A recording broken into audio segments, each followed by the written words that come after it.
In a heartening turn of events, the Batwa, a minority tribe in Uganda, are embracing a new chapter of prosperity.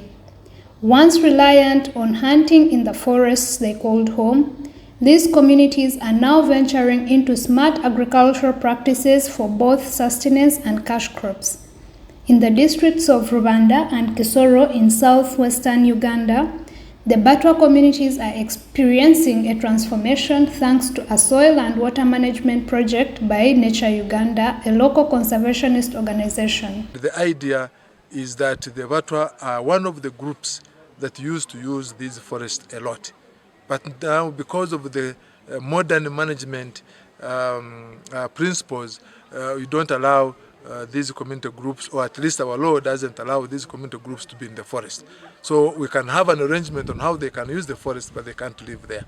So we started working with them a long time ago, and we have been trying to provide assistance in areas where then they can use these facilities to get those benefits that they used to get from the forest.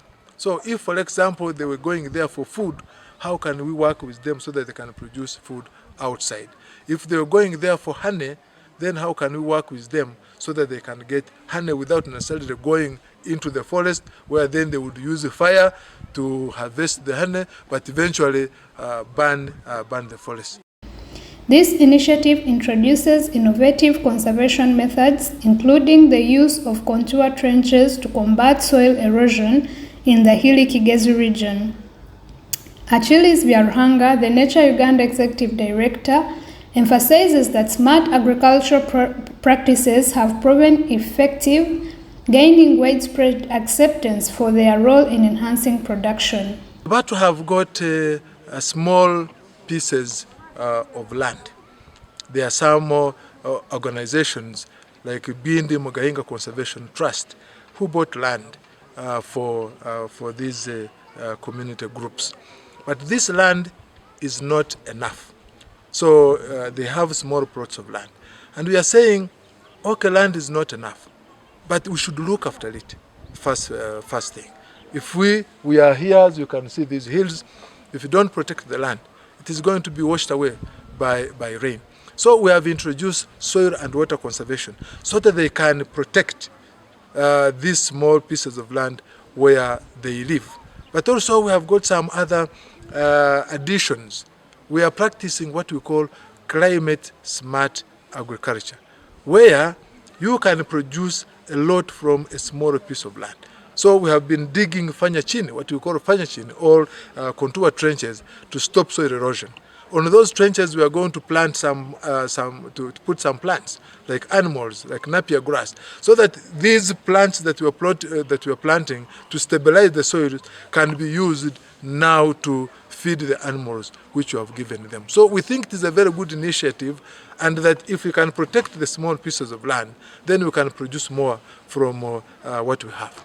Filled with enthusiasm about the initiative, a few members of the Batwa community shared with us that their lives have forever changed due to this undertaking. Ogumulembe ogunago gwijire nago bagutuguramu bagututamu tukatuturamanye kintu fanya chini konga ko tutire mogu muringoto gwafanya chini no kubyare mbingo nkoko mwatwegesuze twashanga bitwenero mugasho gwamani munonga abwo kubya nantire mu rwo rubingo itakarya akataka kanje nubwo kari kace tikakatemba mene cyo kintu ninshireba ngo nikinshemeza munonga kureba ngo Nature Uganda nabuti ninshaba nabutegumizemu mugume mutuyigicire tuhuguke ibyo twatwaye birwe tushube tugaruke tukore ki tubyijuke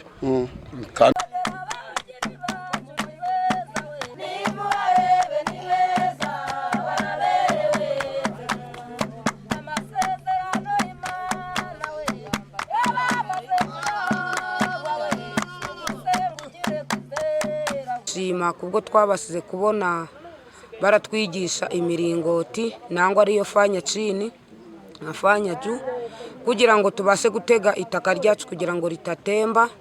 Ibyo twabikora na n'uyu munsi ari byo turi gukora, kandi yongera yaduhereza ebibuto kugira ngo abana bacu bakure bafite amagara marungi, kandi twahinga n'emboga nabo aribo batuzaniye abigisha kutwigisha gukora amabedi uko twabasa guhinga emboga, twahinga spinach, twahinga beetroot na karotsi kugira ngo abana bacu bakure bafite amaso marungi gari guhu.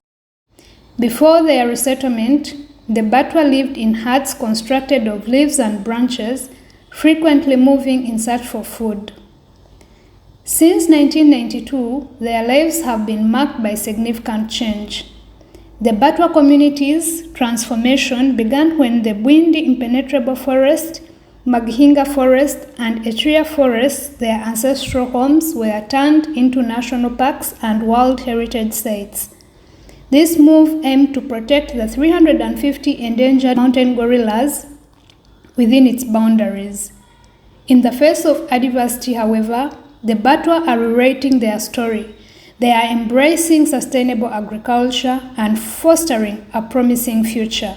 We will continue to follow this inspiring journey.